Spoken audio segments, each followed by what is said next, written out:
जय श्री कृष्ण। क्या आपने कभी सोचा है, जब कोई ओम बोलता है तो क्या वो सिर्फ एक शब्द है या एक ऐसी ध्वनि जो ब्रह्मांड की गहराइयों तक गूंजती है? क्यों हर धर्म में ध्वनि को ईश्वर से जोड़ा गया है? क्या सच में कुछ शब्द हमारे भाग्य, हमारे विचार और हमारे शरीर को बदल सकते हैं? आज हम इसी रहस्य को खोलेंगे। मंत्रों की ध्वनि शक्ति, क्या यह आस्था है या विज्ञान का सबसे पुराना रूप? वेद कहते हैं, वाक् बे ब्रह्मा, शब्द ही ब्रह्मा है। यानी जब सृष्टि का आरंभ हुआ तब कुछ नहीं था, बस ध्वनि थी जिसने सब कुछ जन्म दिया। ऋषियों ने उस ध्वनि को मंत्र कहा। हर मंत्र ब्रह्मांड की किसी न किसी शक्ति से जुड़ा है। जैसे ओम नमः शिवाय शिव ऊर्जा से, गायत्री मंत्र सूर्य ऊर्जा से और महामृत्युंजय मंत्र जीवन ऊर्जा से।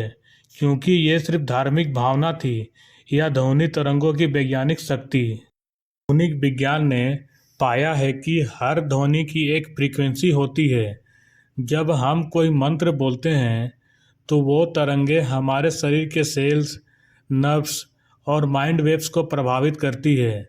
जैसे ओम की वाइब्रेशन 432 हर्ट्ज होती है, जो धरती और ब्रह्मांड की प्राकृतिक कंपन से मेल खाती है। जब आप इसे दोहराते हैं, आपका दिल और दिमाग उसी कॉस्मिक रिदम में आने लगता है। स्ट्रेस घटता है, ध्यान बढ़ता है और आपके शरीर की एनर्जी बैलेंस होने लगती है। यह केवल आध्यात्म नहीं, साउंड थेरेपी है। आपने देखा होगा, तिब्बती भिक्षु एक साथ मंत्र जप करते हैं। उनकी सामूहिक ध्वनि इतनी शक्तिशाली होती है कि वो हवा में हल्की कंपन पैदा करती है।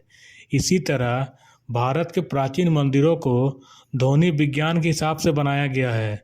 मंदिर की गुंबदें मंत्रों की गूंज को एम्पलीफाई करती है, जिससे वहाँ की ऊर्जा कई गुना बढ़ जाती है। यह कोई चमत्कार नहीं, यह विज्ञान और आध्यात्म का संगम है। नासा ने सूर्य की तरंगों को रिकॉर्ड किया और जो ध्वनि मिली वो ओम जैसी थी। क्या यह महज एक इत्तेफाक है या प्राचीन ऋषियों ने हजारों साल पहले इसे जाना था? ओम 3 ध्वनियों से बना है, सृष्टि, पालन, संहार। यानी पूरा ब्रह्मांड इसी वाइब्रेशन में जीता है। जब आप ओम बोलते हैं तो आपकी सांस, दिल की धड़कन और चेतना तीनों कॉस्मिक रिदम में जुड़ते हैं।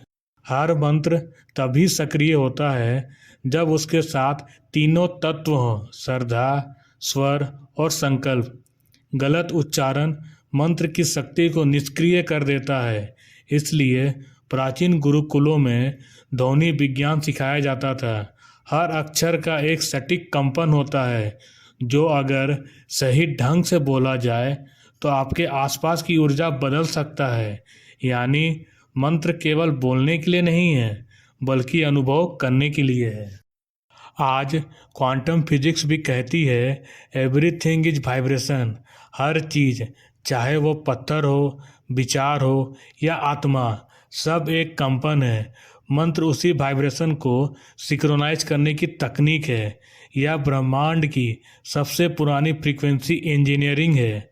क्या यह संजोग है कि वेदों ने कहा ध्वनि ही सृष्टि है, या वास्तव में हमारे पूर्वज कॉस्मिक साइंटिस्ट थे?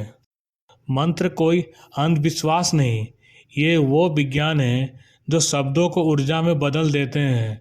हर बार जब आप ओम नमः शिवाय कहते हैं, आप अपने भीतर की चेतना को जगाते हैं। तो सोचिए, अगर शब्दों में इतनी शक्ति है तो सही ध्वनि से क्या हम अपने भाग्य और ऊर्जा दोनों को बदल सकते हैं? नीचे कमेंट में बताइए।